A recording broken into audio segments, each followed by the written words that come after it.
Apparently she's not quite ready yet. Let's keep it going I'm then. ready. Can you hear me? There you are. We got her. Oh, well, it's so great. We didn't see you pop up right away. Laura, great to have you this morning. I wanted to start with this breaking news overnight that it appears, and there you are. You popped up for us. It's so great to see you. The Daily Mail has a very interesting story that's saying that Vladimir Putin essentially may be running out of bullets, that he might have a week and a half, 2 weeks max. He's losing warplanes, tanks, all the rest of it. He obviously went into this thinking he was going to bulldoze his way through Ukraine. He's obviously caused a lot of destruction. Don't want to minimize the fact there's over 2 million refugees. But this has not gone as well as Vladimir Putin expected. I don't buy it for a second, Ed, I'll be honest with you. I really think that there's so much misinformation. We've never really seen anything like it. I mean, I've been covering wars now for 35 years, and I have never seen people with their nails done in the Ukrainian flag, right?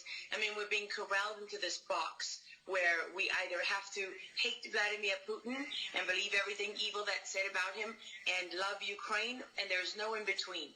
And that reminds me a lot of you're either, a white supremacist or you go with the Democrat narrative on everything under the sun. So Vladimir Putin knew exactly what he was doing when he went into Ukraine. The Russian military isn't perfect. They, for example, I've spoken to multiple defense specialists and intelligence specialists from a Defense Intelligence Agency who've studied the Russian military for years. They do have a difficulty mounting complex air operations because they do very little training hours in comparison to, for example, the United States air assets, right, our fighter jet pilots. But Russia is not struggling. What Russia has done from the very beginning has been very strategic. They didn't go straight to Kiev. They went to all those bioweapons laboratories that are scattered all over the country. Some of them they built, so they know where they are. They've known where they are since the Soviet Union, because under the Defense Threat Reduction Program, we went in after the fall of the Soviet Union and supposedly turned those facilities from bioweapons labs into public health labs.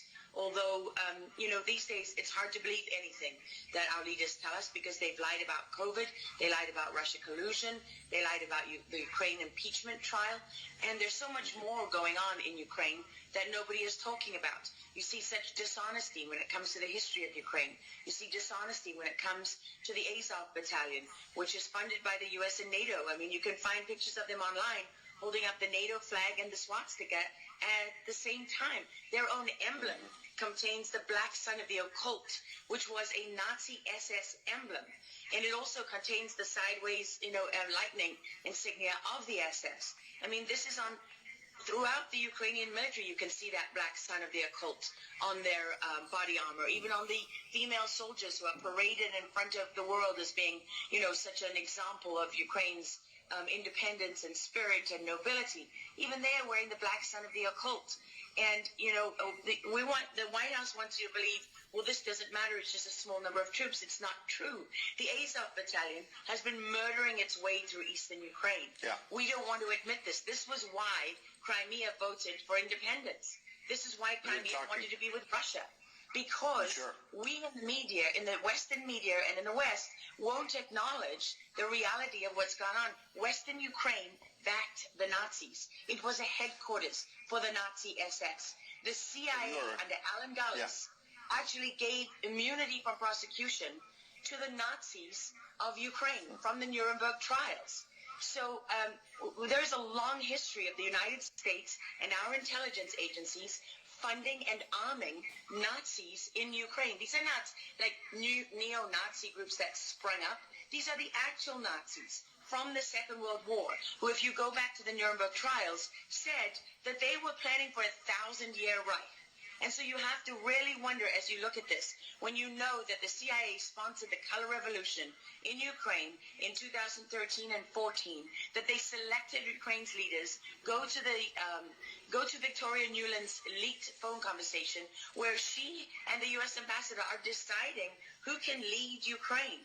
I mean, there's as much interference here as you could possibly imagine before you even get to Hunter Biden, Nancy Pelosi, John Kerry, and Mitt Romney, and all of their children who are employed, who earn millions from Ukrainian gas companies. Yeah, you are pointing, to a real credibility crisis for our leaders. I want to let Karen Turk jump in. Yeah, I wanted to bring up the fact that President Zelensky Zelensky is Jewish, and I don't know exactly how this factors in, but there's some very interesting points in what you're saying. And looking at this, you could think it's political theatrics. You made a very good point at the beginning that you think that Putin is in control. And I actually want to play something that Jen Psaki said, because it seems that the White House is actually echoing that sentiment. Watch this. Well, the end game is really a question for President Putin. We have completely crushed his economy. We have provided military assistance, humanitarian assistance to the Ukrainians, enabling them to fight back for far longer than the Russian leadership anticipated. And again, he has to determine what the path forward looks like for him. Thanks, everyone. He's determining what this looks like, and I think that's a lot of what you said, Laura. I'd love to get your thoughts on that, what you just watched.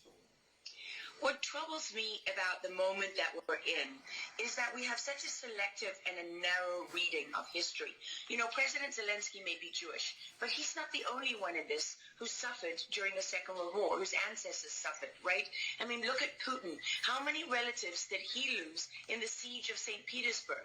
People don't know their history. They don't know what made Vladimir Putin. And I'm not defending him. I don't need to defend Vladimir Putin. My job as a journalist is to try to understand what is the truth here. I don't like being lied to.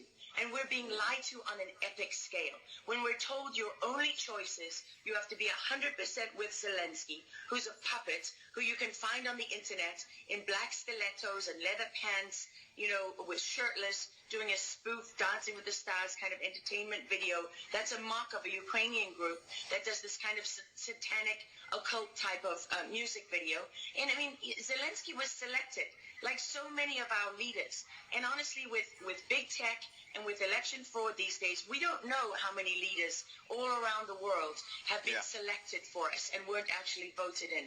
But what we do know is that there are increasing problems with technology and the digitization of our world. Because look at what's happening with COVID. Look at what has happened globally. We are fighting the same battles all over the world. To pretend that this war is about Russia and Ukraine is just a barefaced lie.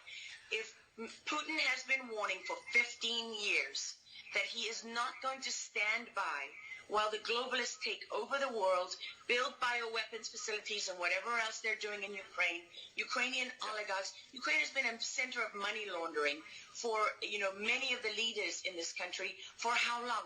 Billions of US dollars have been laundered through Ukraine, and we say nothing about it. These are our tax dollars. I mean, before the impeachment trial, had you ever heard of anyone in the United States, us bringing in foreign governments to the White House for anti-corruption training? I mean, does nobody question these things? Why do we not question them? We have an idiot like Lieutenant Colonel Vindman who goes at the impeachment trial and sits there as a lieutenant colonel. He didn't even make colonel. And he's telling the President of the United States what his policy should be. You have a traitor in the form of Maria Yovanovitch, who was Obama's ambassador, who's telling Ukrainian government officials, don't listen to the will of the American people. Don't listen to the election results. We are the true leaders of America. And then people object when the woman isn't even fired. She's given a cushy job for life at Georgetown University at the expense of the U.S. taxpayer. And we're told that the President of the United States cannot say to his foreign counterparts, that we want you to look into something. But Joe Biden can withhold as much aid as he wants to. There's so much hypocrisy and dishonesty here, and Ukraine is at the center of it all. Go back to Russia collusion. Go to Alexander Chalupa. Go to Eric Karamella, the whistleblower who went to work for Adam Schiff, who wasn't really a whistleblower, and all those corrupt people in the deep state. And you know what? The deep state isn't a theory. It's not a conspiracy theory. It's an actual deep state. Look up the SES, the Senior Executive Service, because when that bureaucracy was ushered into law in the United States of America, that's when we got a bunch of unelected bureaucrats pulling the strings behind the scenes. And these are the people that keep lying to us. Absolutely. And pardon me, we've got a live chat where we're streaming on Getter, for example, and I'm watching it as you're talking. People are talking about how you're dropping truth bombs and you're a real journalist. And I know that, having worked alongside you for many, many years when you're at CBS and many other places. And maybe they didn't want to hear the truth, but you're dropping those truth bombs now. Unfortunately, we've got to hit a break right now. We'd love to have you back in the days ahead. We love having you on. Lora Logan, thanks for joining us on Real America's Voice. Thank you so much.